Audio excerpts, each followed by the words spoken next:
me basta, teu amor me sustenta. Esse é o valor da família. Família é dom, família é alegria. Precisamos encarar isso como de fato um dom. Então, como é que a pastoral familiar entra como serviço à evangelização? Lembra que eu falei que para falar de casos especiais a gente teria que lembrar da pastoral familiar? O que é a família, então, no documento de Aparecida, né? A família é o valor mais querido por nossos povos. Por isso se requer uma pastoral familiar intensa e vigorosa. Isso está lá no documento de Aparecida, que já completou alguns anos, mais de 20 anos já, né? Foi lá em 2007. E ainda não foi absorvido. Como é que eu faço então que essa pastoral familiar seja intensa e vigorosa? Intensa de trabalho, de dedicação, vigor, ânimo. É fácil trabalhar com casos especiais para quem já atua?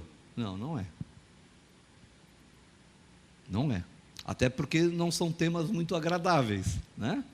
Mas são reais, são necessários. Aqui, nesse outro vídeo, vai apresentar o quê? Como que é Amores Letícia e a pastoral familiar. Aí a gente já vai entender melhor isso.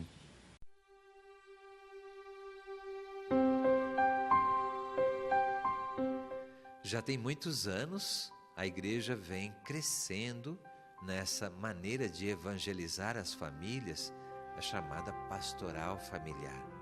Hoje nós temos a pastoral familiar estendida por todos os recantos do país, nas dioceses, nas paróquias, nas comunidades, cumprindo o seu papel de cultivar o amor familiar.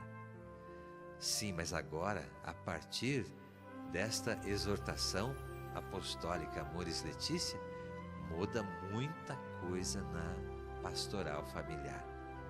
Eu diria que a maior mudança é fruto de uma maneira de olhar do Papa Francisco que nos faz também mudar de posição. Uma igreja acolhedora é muito bom, mas melhor ainda é uma igreja que sai à procura daqueles que precisam de Deus, mas nem percebem isso. Em vez de ser uma igreja só de acolhida, o Papa nos pede que sejamos uma igreja que sai à procura. E isso deve acontecer também com a pastoral familiar. Ela não deve apenas atrair para junto de si as pessoas para viverem a realidade da família, mas deve sair, como o bom pastor sai à procura da ovelha perdida, deve sair ao encontro daqueles que devem receber a mensagem de Cristo, onde quer que estejam, sem nenhuma exclusão, atingindo a todos aqueles que o próprio Filho de Deus quis chegar até eles através da igreja que ele fundou.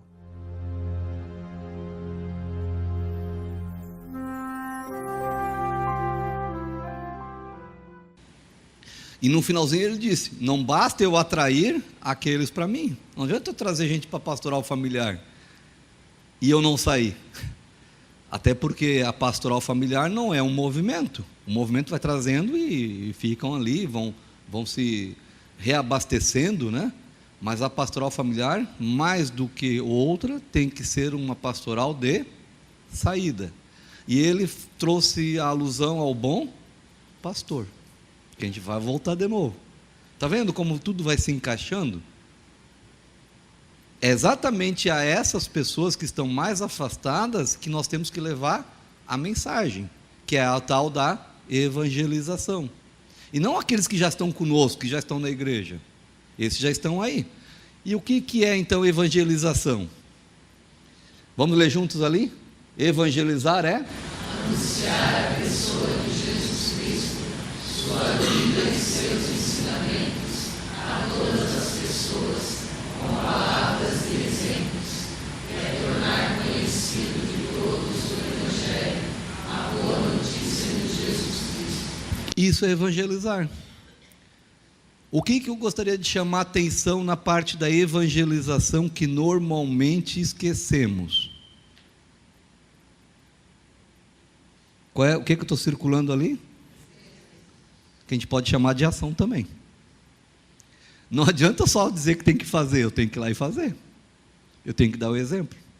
É muito mais fácil dizer o que fazer e não executar, não fazer. Eu gosto muito de usar o exemplo das campanhas. Agora está chegando o frio. Quando chega o frio, o que a gente costuma fazer?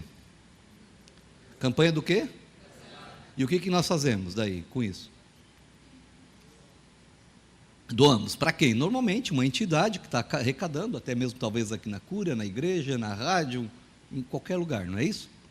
E depois quem é que entrega esses agasalhos?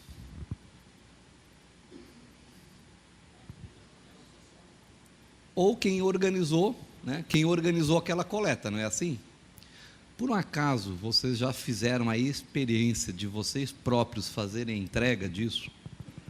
Para quem realmente precisa? Se não fizeram, façam. Não terceirizem o abraço, não terceirizem o obrigado, o sorriso, as lágrimas. Façam vocês mesmos essa experiência. E se puderem, leve a família toda a fazer isso. Vocês vão ver como isso faz bem. Então, não estou falando que não é bom, não, tem que participar mesmo. Mas só estou falando que o ato de terceirizar, muitas vezes, eu digo assim, eu não quero ter este contato, porque vai estar mal cheiroso, eu vou encontrar sujeira, a mão vai estar suja, unha talvez não cortada, descabelado e por aí vai. Vocês entendem o que eu quero dizer, né? Então, que vocês possam também fazer isso. Isso é exemplo. Isso também é uma igreja em saída, é ir ao encontro. E que, se puderem, estimulem os seus filhos a fazer isso. Eles vão aprender para o resto da vida. Tenha certeza disso. A pastoral familiar deve fazer experimentar que o evangelho da família é resposta às expectativas mais profundas, a sua dignidade de plena realização na reciprocidade, na comunhão e na fecundidade. Nós já ouvimos esse evangelho no início, que é o evangelho do bom pastor. Jesus disse que ele é o bom pastor. O que isso significa? Só pode falar bem alto. O que significa? Ele cuida, o que mais? Ele só cuida. Ele reconhece, o que mais? Vai ao encontro, o que mais? Acolhe, o que mais? Busca a ovelha perdida, o que mais? Dá exemplo, o que mais? Ama, o que mais? Conduz, o que mais? Perdoa, o que mais? Protege, cura, conhece. Então, assim, Jesus conhece as suas ovelhas e elas o conhecem. Quem são as ovelhas de Jesus? Hoje somos todos nós. Só que nós estamos aqui, nós já somos conhecidos dele, vai. Ele não é nós que ele está querendo agora. Ele está querendo o quê? Que a gente seja instrumento dele e busque as que estão perdidas. Porque vocês falam tudo que a gente tem que cuidar, que a gente tem que proteger, a gente tem que... É isso. Daí a importância de compreendermos o evangelho do bom pastor para colocar a serviço da pastoral familiar, independente do setor. Mas ele é muito especial nos casos especiais. A palavra pastoral vem de pastor. O que isso nos sugere? Tudo aquilo que vocês já falaram antes. Qual é a relação então que existe entre a bom pastor e a pastoral familiar?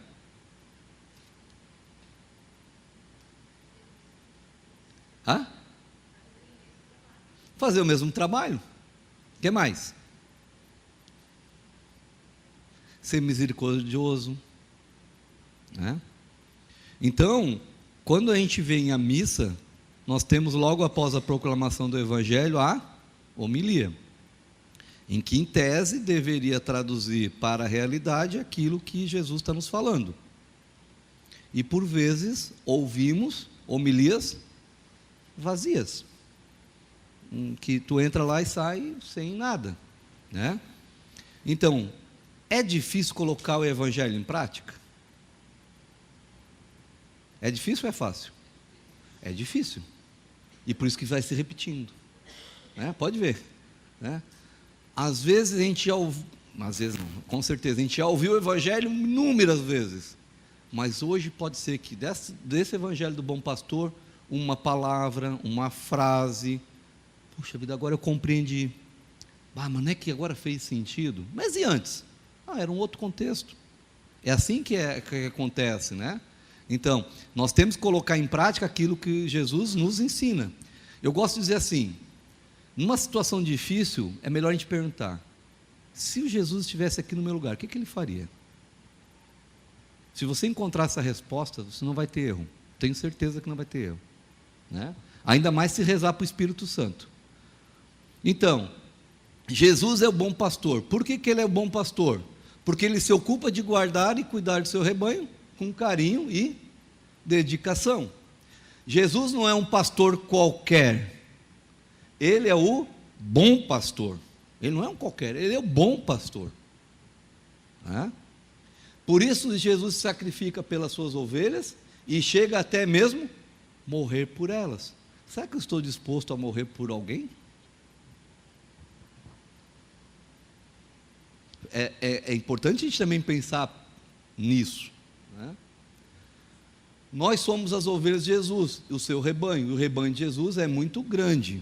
Por isso que Jesus deixou na igreja o Papa, os bispos, os padres, como seus sucessores para cuidar das suas ovelhas. Tanto eles como nós, leigos e leigas, temos um sacerdócio comum, o batismo. Daí a importância de nós lembrarmos de que o sacerdócio que temos é o mesmo que o Papa Leão XIV, o mesmo que o Papa Francisco tinha, que é o batismo. É isso que nos torna comum, né? É exatamente aqui que entra então o quê? O nosso trabalho. Nós leigos, como os padres, os bispos, temos nossa parcela de responsabilidade como discípulos e discípulas de Cristo na missão de evangelizar. E aqui é um outro ponto em que gera às vezes confusão de compreensão. Muitos são os carismas, ministérios, mas todos são chamados também a trabalhar pelo reino de Deus. Eu vi que tinha alguém da camiseta do ECC. Tudo certo, é isso aí mesmo. ECC, RCC, cursilho, MM, movimento de irmãos, casais adoradores, lareira, e por aí vai. Uns lugares têm umas coisas, outros têm outros. Está tudo certo, são carismas. Tem uma identificação, uma identidade diferente, mas o objetivo é um só. E quando a gente pega o plano de pastoral da diocese ou da arquidiocese, a gente vai ver lá quais são os objetivos de cada um deles. E todos dizem que é evangelizar a família. Então o objetivo é um só. Não precisamos fazer divisões. E aí o pessoal costuma perguntar, qual é a cor da camiseta da pastoral familiar? Já passaram por isso? Não. A maioria que está no azul marinho. Por que é azul marinho? Por quê? Já pararam para pensar nisso, né? Não tem cor, é a cor que você gostar, não importa. Nós não somos uma pastoral de divisão, nós somos uma pastoral de união. É uma pastoral de articulação. Então, quais são os objetivos da pastoral familiar? Formar agentes qualificados. Aqui tem mais uma formação, mais uma, já tiveram outras e vão ter outras programadas. E tem a nível regional, e assim vai indo. Oferecer com qualidade formação aos noivos. Isso é o que está lá no documento, no diretório, esse que a Kátia comentou no início, em que está sendo revisado. Vai levar uns 2 anos ainda, mas ele está em revisão, né? Está sendo atualizado, não é revisado, é atualizado, é diferente, né? Atualizado. Acolher toda, aqui é importante, acolher toda e qualquer, e não a que eu quero, a que é igual a minha. Toda e qualquer realidade. Agora, em função de uma situação que tem acontecido, tem vários movimentos, né, que é o autismo. Então se está se falando de famílias atípicas. O que eu conheço das famílias atípicas? Eu conheço o suficiente para poder ajudar alguém que está na mesma situação e falar a respeito? Se eu não conheço, eu tenho que buscar conhecimento. Unir esforços para que a família seja de fato o santuário da vida, valorizar o ser humano, desde a concepção até a morte, até o fim natural. E este caminho, ele é um caminho muito longo. Qual é a outra pastoral na igreja que vocês conhecem, que se preocupa desde a concepção até o fim natural? Tem algum movimento que se preocupa desde a concepção até o fim natural? Não. Por isso que João Paulo II criou a pastoral familiar. E para poder ajudar nessa organização, dividiu em setores, que é só para ajudar na organização. É para facilitar a organização, só por isso. Promover o fortalecimento dos laços familiares, incentivar o crescimento da espiritualidade familiar, despertar a família para o seu papel educador. É a família quem educa, não é a escola, não é a creche. Quem educa é a família. Despertar o sentido missionário da família. É a família que evangelizará a família. Aqui, por exemplo, só voltando. Quem são os primeiros catequistas? Os pais e as mães, não é isso? Os pais, né? Pai e a mãe. Qual é, normalmente, quando a criança é bebezinha, qual é a oração que a gente reza com ela? A maioria, não é isso? E ela cresce um pouquinho, ela cresce aprendendo Santo Anjo. Depois a segunda, normalmente a segunda. Não, Pai Nosso é muito difícil para um bebezinho. Não, a Ave Maria é pior ainda. Não, o Anjo da Guarda foi a primeira, e o segundo? Pode ser, mas o menino Jesus, não é assim? Em que muitas vezes nós adultos não rezamos mais. Por que a gente não reza mais? E aí depois vai crescendo um pouquinho mais, aí entra o Pai Nosso, a Ave Maria é mais difícil, creio em Deus Pai, mais complicado aí, salve aí, então tem adulto que nem sabe, né? Então, é importante, porque é aqui na família que a gente também faz esse tipo de evangelização, né? Oferecer contínuo apoio aos casais e famílias, e reaproximar as famílias afastadas da igreja. Esse é o nosso papel, não é do padre, não é do bispo, é nosso. Promover a participação das famílias nos tempos litúrgicos mais importantes, né? O período da Páscoa, todo aquele período quaresmal, depois vem o Natal, o Dia das Mães, Dia dos Pais, Dias dos Avós, e por aí vai. São momentos litúrgicos importantes.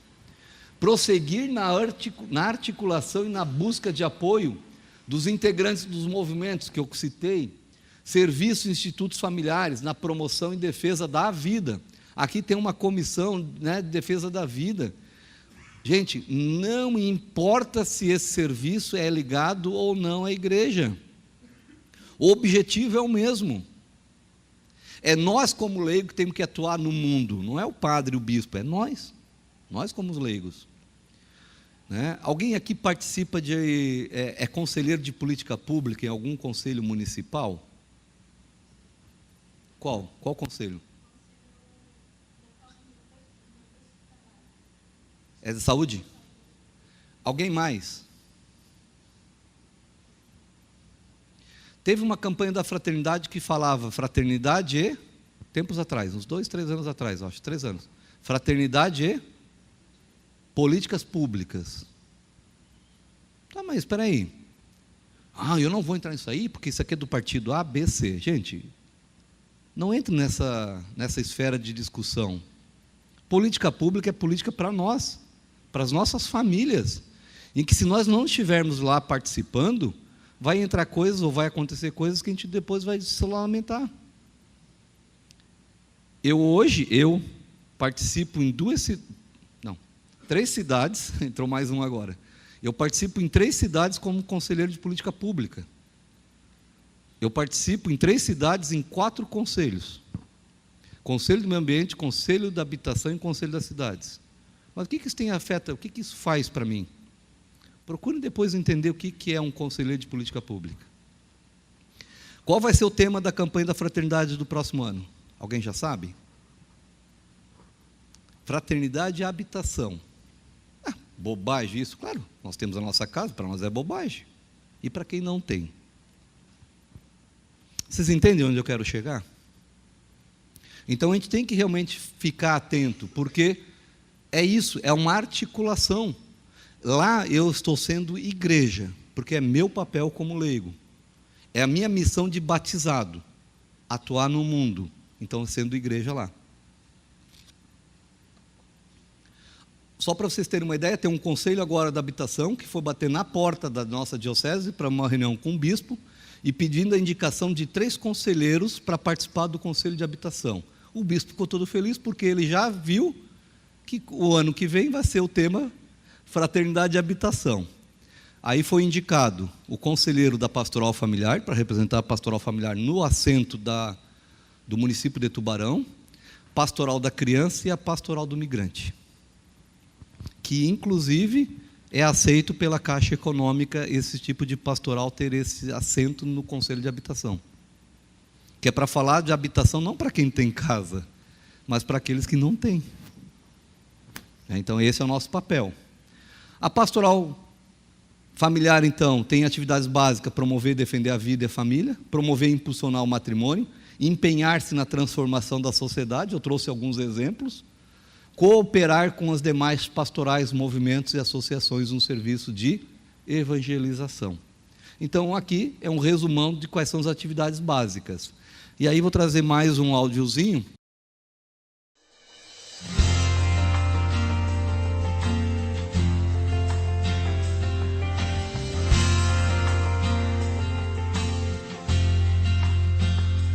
Eu não vou parar, a estrada é muito longa, vou continuar. Mesmo em meio às lutas, eu não estou só, te sinto aqui. A vida é mesmo assim, tantas aflições eu tenho que enfrentar. Mas o Senhor está sempre a me proteger, te sinto aqui. Quando o vento sopra contra mim, os problemas tentam me abater, eu me lembro o grande eu sou, me enviou. Eu tenho um chamado, eu jamais vou me calar. Eu tenho um chamado, o Evangelho anuncia, eu fui escolhido no ventre da minha mãe. Eu sei que Deus não abre mão de mim, não.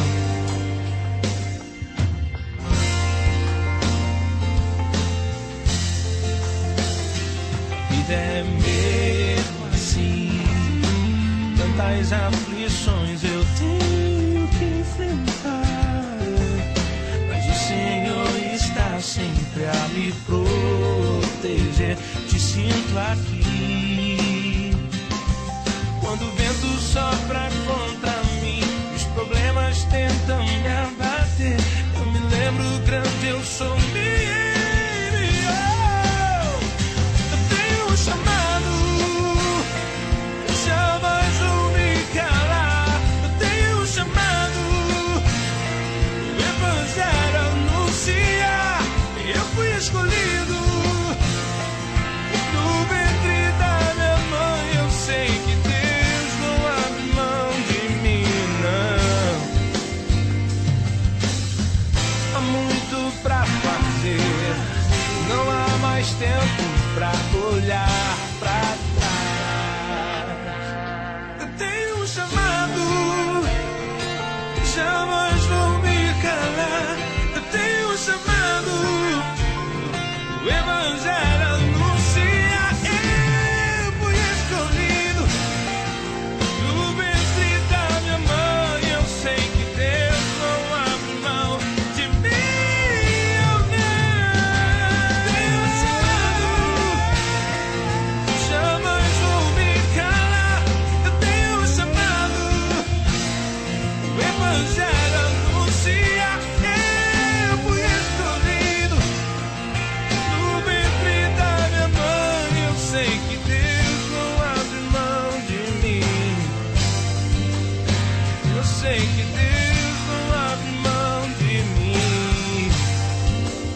tem um chamado. Ah? Tem um chamado. Quem que te escolheu? Por isso. Por isso que você tem milhares de pessoas atrás de você, esperando por você retornar para a sua casa, para a sua comunidade e dizer: estou aqui para te ajudar. Fez sentido? Sim ou não? Sim. Então tá bom. Então é preciso empregar as forças para que a pastoral familiar se afirme e se desenvolva, dedicando-se a um setor verdadeiramente prioritário. A família é prioritária, embora por vezes vejamos ações que não colocam a família como prioritária, mesmo dentro da igreja, com a certeza de que a evangelização no futuro dependa em grande parte da igreja doméstica. Quem é a igreja doméstica? Nosso lar, nós mesmos. Porque Deus quer que cada família seja um farol que irradia a alegria do seu amor pelo mundo. É isso.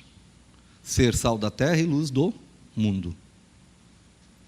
Então a pastoral familiar age basicamente em 3 campos, né? Setor pré-matrimonial, que vai da concepção até o momento do altar. Ali no altar pode ser para a vida matrimonial, pode ser para a ordenação do ministério ordenado, a vida religiosa. Então todos terminam no altar e começa depois o pós-matrimonial até o fim natural. E os casos especiais, que é o que tudo aquilo que foge à normalidade, ou tudo aquilo que tem dificuldade, ou tudo aquilo que entra em crise, vai ser tratado então em casos especiais, né? Eu vou só pular aqui porque nosso tempo... Aqui, casos especiais. Trabalha a família em qualquer fase da sua vida. Mães solteiras, por exemplo, acolhida em grupos de apoio e partilha. Casais de segunda união. Trabalho com as famílias incompletas. É só alguns exemplos assim, né? Na preparação para o matrimônio, então a preparação remota, ela já começa desde no momento da espera, da gestação, né? O pai e a mãe já estão ali acolhendo aquela vida, né? Que já foi gerada, em que logo estará no meio, né? Na primeira infância, adolescência, então aqui recebe os valores, vai sendo evangelizada, vai vendo o exemplo do pai e da mãe, já vai trazendo os primeiros elementos de uma família cristã. Depois o namoro e noivado, já é a preparação próxima, e a preparação imediata, então é o dia do casamento. E a ação pastoral da igreja, ela deve ser progressiva, né? Até mesmo quando a gente fala em iniciação à vida cristã, quando as crianças entram para se preparar à primeira comunhão, o catecismo tem algumas figuras, são mais resumidos, tem palavras adequadas à idade. Quando a criança já vai, o jovem, né? Já vai para o sacramento da confirmação, a crisma, o catecismo já vai mudando.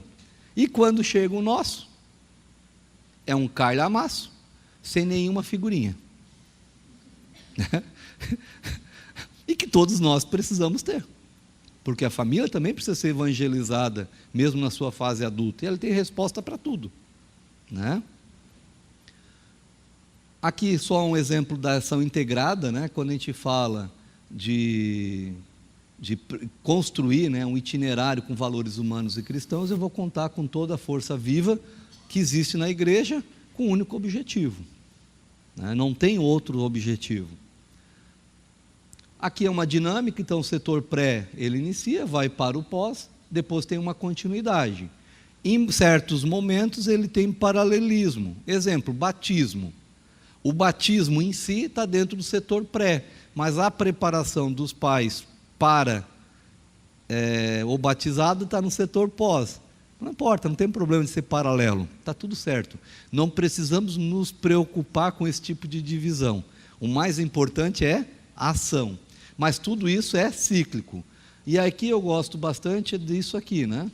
Então, ele é sempre cíclico, né? Existe um paralelismo e também uma continuidade. O que hoje está no setor pré, amanhã vira pós, e depois começa tudo de novo, né? Mas tudo isso tem que estar integrado. Essa é a palavra-chave, tem que estar tudo integrado. E por isso que eu disse que não podíamos entrar em casos especiais sem antes passar por essa parte inicial, E o que foge da normalidade, ou que entra em crise, ou em dificuldade, às vezes é normal, mas porém com dificuldade, com crise, né? Entra em casos especiais. O setor casos especiais então é um dos 3 setores que se ocupa das famílias em situações especiais, como problemas de vícios, conflitos, situações especiais no lar, irregularidades na união, o afastamento da igreja e também a desestruturação da família. Em 2015, eu acho que foi, nós fizemos uma pesquisa na nossa paróquia e lançamos assim: qual é a maior angústia, qual é a maior dificuldade, qual é o maior problema enfrentado pela família em nossa comunidade? Foi num período de quaresma, essa urna percorreu as comunidades que compunham a paróquia, e aí a gente só foi abrir depois, a gente foi vendo, né? Foi tirando o que tinha lá dentro da urna, tinham muitas contribuições. Na nossa região lá é muito comum o pessoal colocar pedido de oração e colocar no altar, né? Então, o vencedor foi pedido de oração, não era essa a pergunta, mas as pessoas colocaram lá pedido de oração, por algum motivo. E aí depois disso entraram as dificuldades, sim, droga, diálogo, separação, e foi tudo isso. E fomos entender, seguindo uma metodologia, para saber o que causava aquilo. Então, o nosso objetivo era entender a causa das drogas, do divórcio e tal. No nosso grupo, nós chegamos a essa conclusão, que tudo aquilo que causava era a desestruturação da família.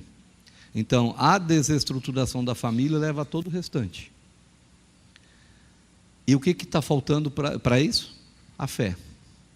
Então, a fé seria o remédio para resolver essa situação. É fácil isso? Não.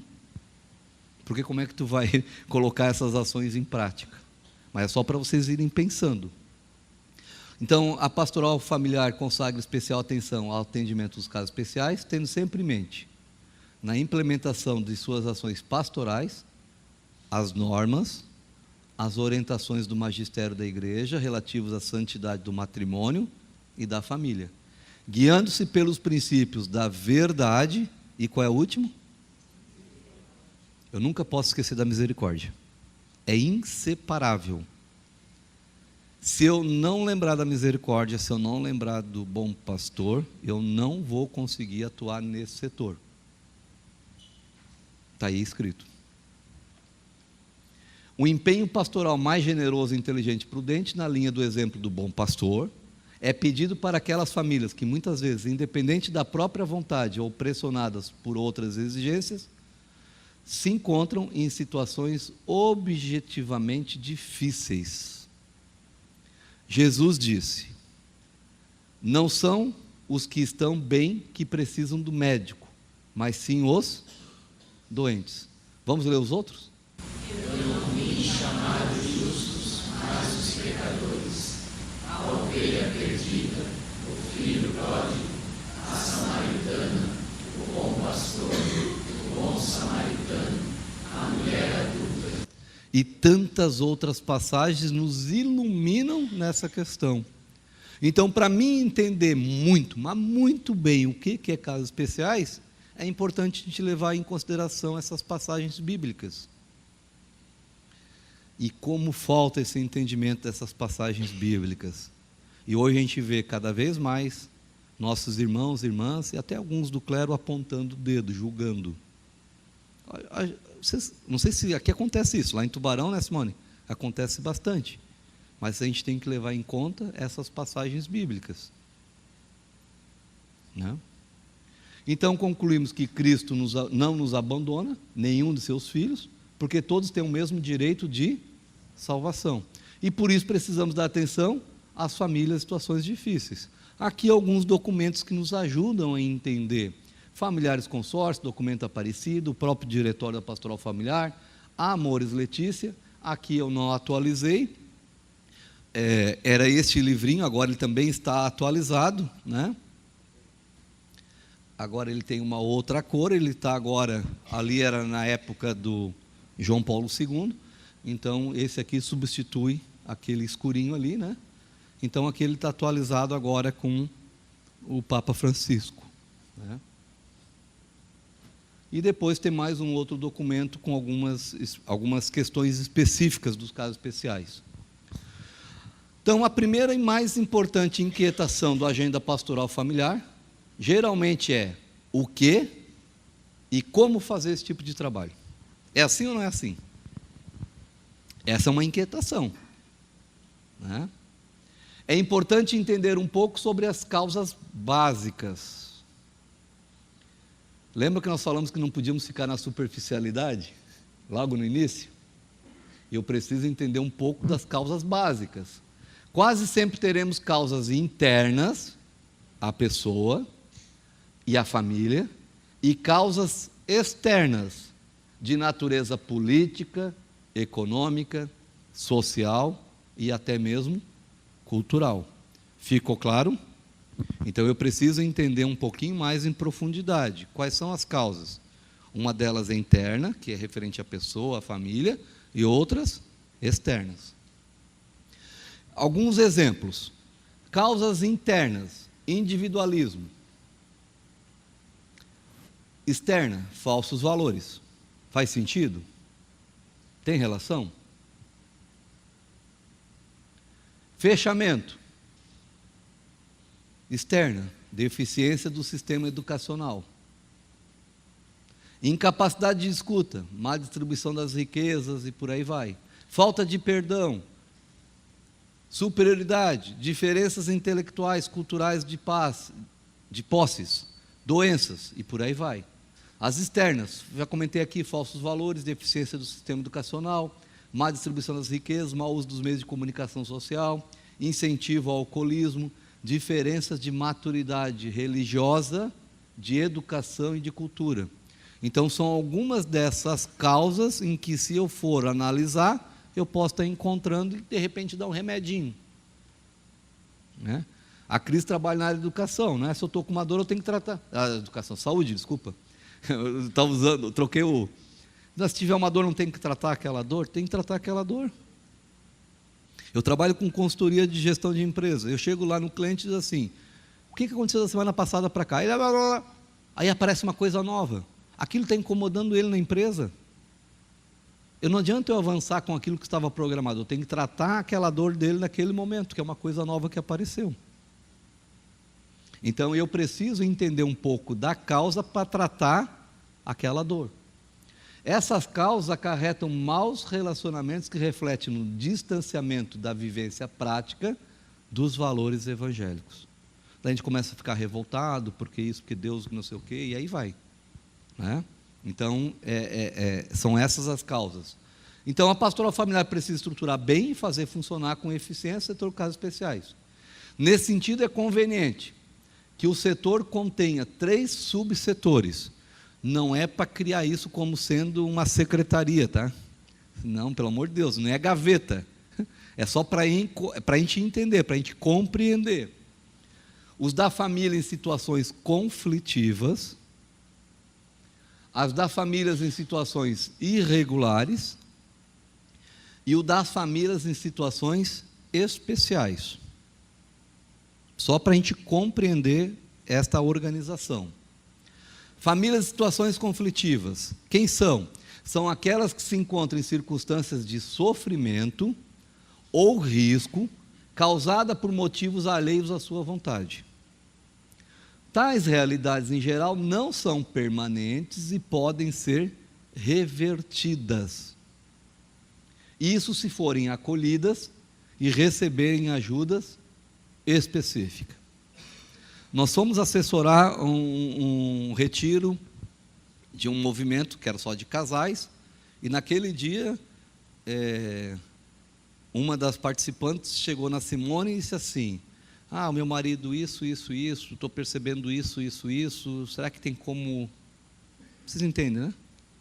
Aí a Simone foi me falar. Aí eu só pensei assim: puxa vida, o Espírito Santo realmente iluminou. Porque eu tinha preparado a apresentação, e quem me conhece sabe, chega no dia ou na véspera, eu mudo tudo, né? E foi o que aconteceu. Parecia assim que ele já tinha soprado que ia encontrar aquela situação. Eu só disse: fique tranquila. E durante o nosso retiro, foi abordado aquela situação daquele casal. O que eu fiz? Eu só reforcei um pouco mais, e sabendo que aquilo estava acontecendo. E a gente começa a perceber as lágrimas, a gente começa a perceber isso e aquilo, né? Então, este, por exemplo, é um caso de uma família que estava vivendo um conflito, em que é passageiro, que pode ser revertido. Porque se a gente achar que nada mais pode ser revertido, que nada mais pode ser mudado, a gente simplesmente chuta o balde, como se diz, larga tudo, pendura a chuteira e vai descansar, vai ficar vendo televisão, sei lá, né? Mas nós temos um chamado. Foi Deus que nos escolheu. Nós não estamos aqui por um acaso. Situações conflitivas. Por exemplo, família de imigrantes. Tem imigrantes aqui em Joinville? Mafra tem? São Bento do Sul tem? Jaraguá do Sul tem? Tem ou não tem? Qual é um dos encaminhamentos? Por motivo de trabalho ou motivos particulares, atividade que pode ser desenvolvida junto com a pastoral do migrante, pastoral social e o setor pós-matrimonial. Nós não precisamos querer fazer tudo. Nós temos como um dos objetivos a articulação, como eu vi antes. Olha, nós temos essa situação, o que a gente pode promover em conjunto? Como que eu posso articular isso? Mas essa é uma situação real, em que por vezes estão sendo explorados. Então nós estamos vendo uma escravidão de trabalho, né, mascarada aí nessa questão. Temos venezuelanos, temos tudo isso. Na nossa região tem bastante isso. É posto de gasolina, é em padaria, paga um salário bem menor. A gente não pode ficar alheio a essas situações, porque são nossos irmãos. Ah, mas como a gente já ouviu de padre, fazer um trabalho com migrantes, eles nem são católicos. Oh, meu Deus.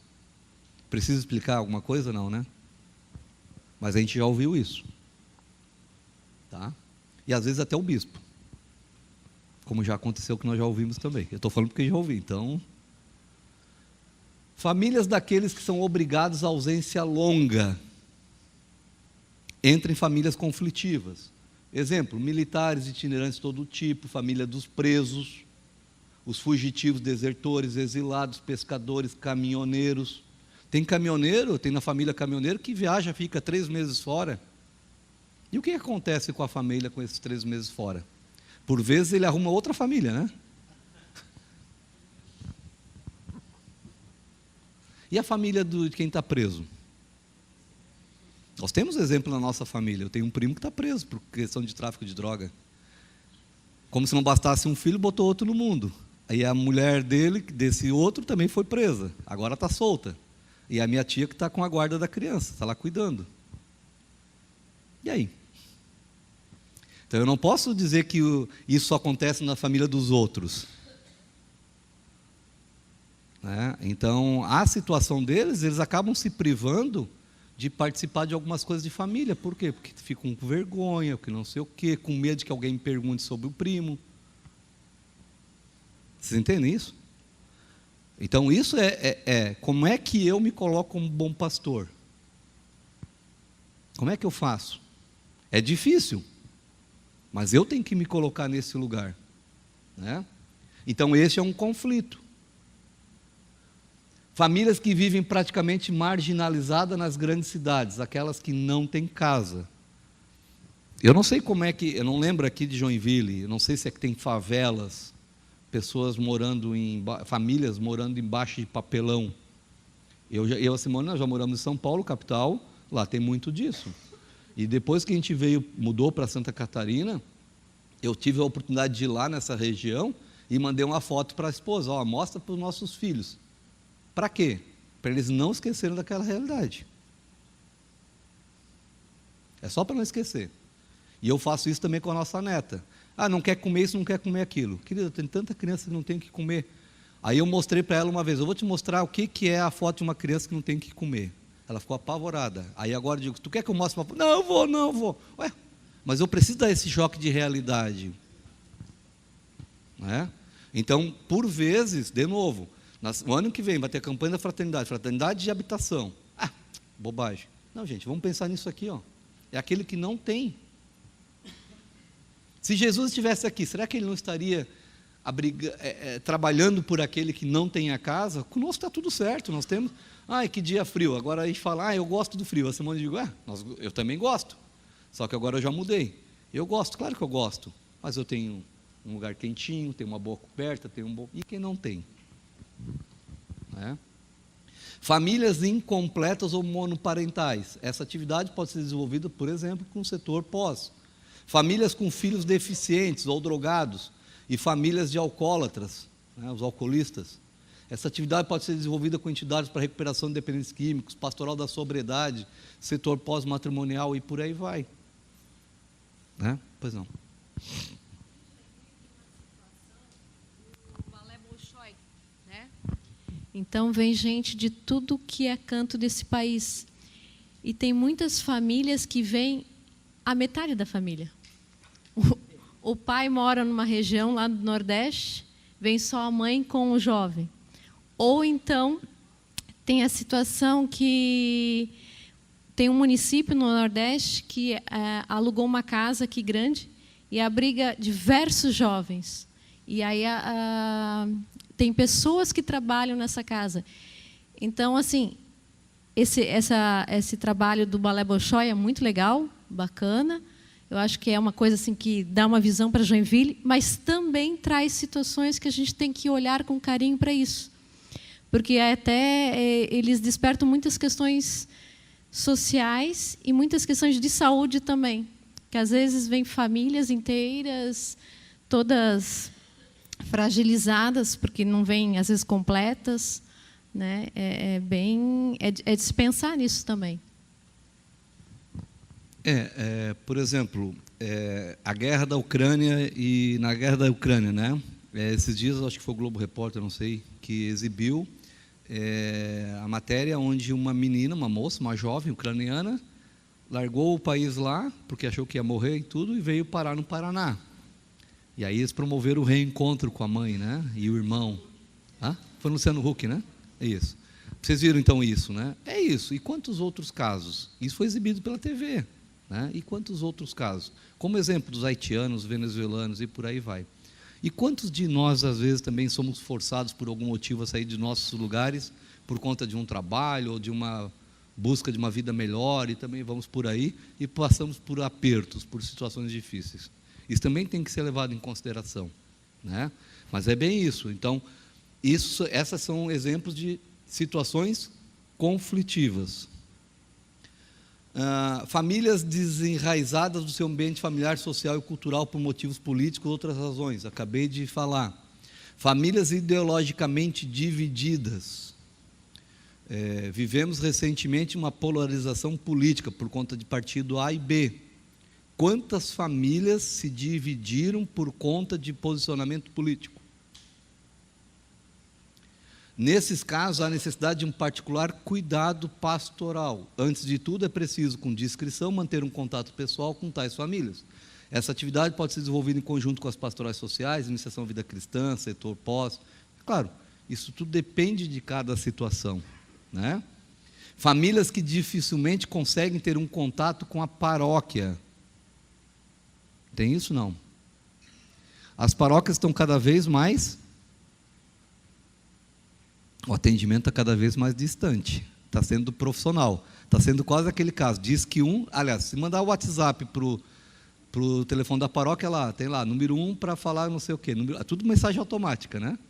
Número 2 não sei o quê, aí tu não consegue dar continuidade na conversa, tu quer às vezes conversar com alguém, até mesmo com um padre, mas não marcou horário, aí não consegue ir lá. Eu quero me confessar, tu marcou horário para se confessar? Não, então tem que marcar horário. Mas eu quero me confessar agora, não, mas tem que marcar horário. Eu tenho feito essa crítica porque acontece isso na nossa região. E, inclusive, eu falei para o bispo, não, eu quero me confessar agora, não tem que marcar horário. Confissão não pode esperar. Ok? Tá claro isso, né? Eu não estou querendo polemizar nada, tá? Mas é só para deixar claro essas situações, que isso está dentro de casos especiais. Famílias que sofrem violência ou tratamentos injustos por causa da própria fé. Isso também tem sido é uma realidade hoje, né? Famílias que se compõem de cônjuges menores de idade, né? Sobretudo a questão da gravidez na juventude, na adolescência, né? Está sendo uma outra realidade cada vez mais presente. Anciãos, não raros, forçados a viver na solidão e sem meios adequados de subsistência. A Covid mostrou isso assim, escancarou, né? Muitos idosos foram literalmente abandonados pelos seus filhos com o pretexto de que, mãe, pai, eu não posso ir por causa da Covid, tem que ficar em isolamento. E largaram mesmo. E aí não se recuperaram mais. Mães e pais solteiros, viúvas. Então, hoje também temos a situação dos pais solteiros que estão criando os seus filhos sozinhos. Famílias em situações irregulares são aquelas vividas pelos casais que se encontram em discordância, então, das normas ou leis vigentes, tanto do ponto de vista religioso como civil. Situação irregular, quais são? Matrimônio à experiência, uniões livres de fato, católicos unidos apenas em casamento civil, separados e divorciados sem uma segunda união, divorciados que constroem uma nova união, que são os casais de segunda união. E aqui vamos passar um pouquinho em cada um.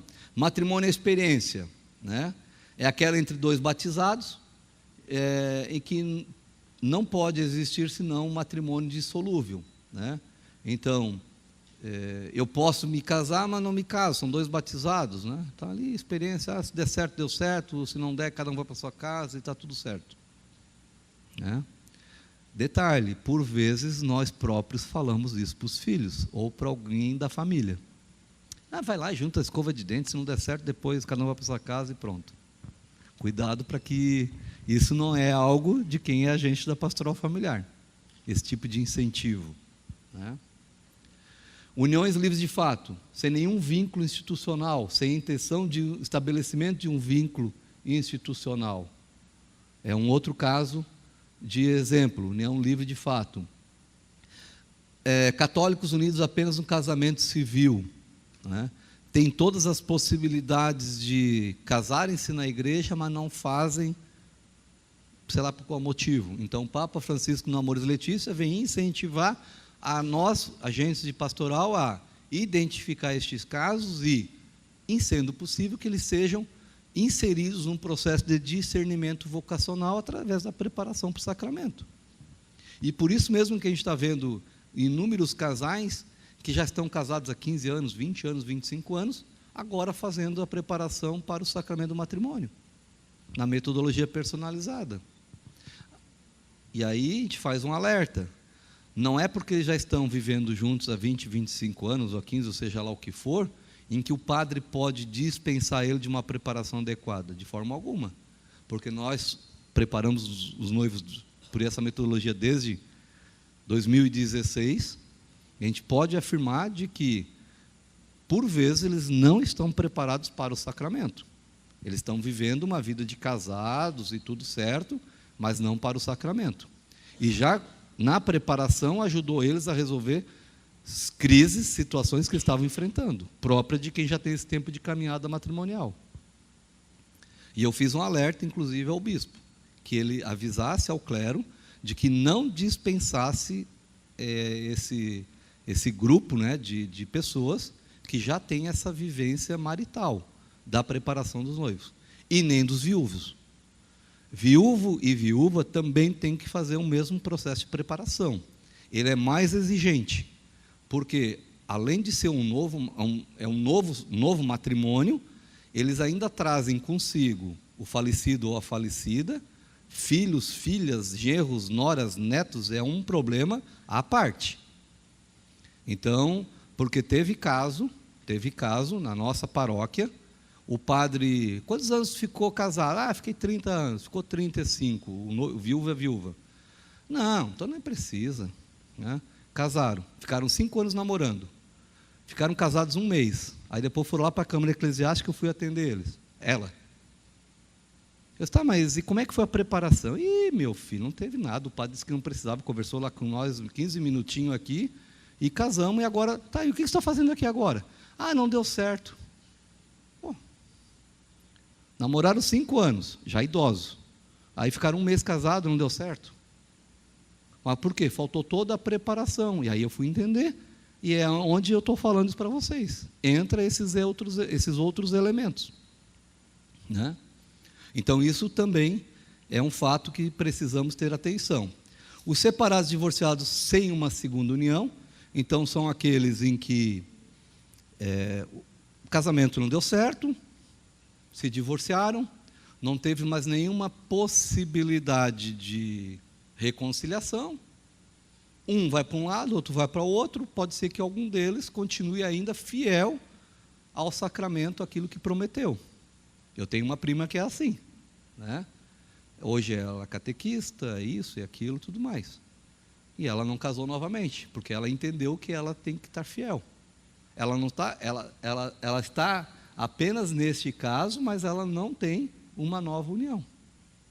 Ele não, ele já constituiu uma outra família, mas ela não. Então, esse é um outro exemplo, né? Divorciados que contraem a nova união. Então, em segunda união, são aqueles que, tendo casado uma primeira vez, melhor dizendo, tendo se ministrado o sacramento do matrimônio, posteriormente se divorciaram, conforme as leis civis, e contraíram também civilmente um novo casamento ou uma nova união estável. A igreja não reconhece como válida essa segunda união, se o primeiro matrimônio foi válido. Porém, ela não abandona seus filhos batizados na fé católica.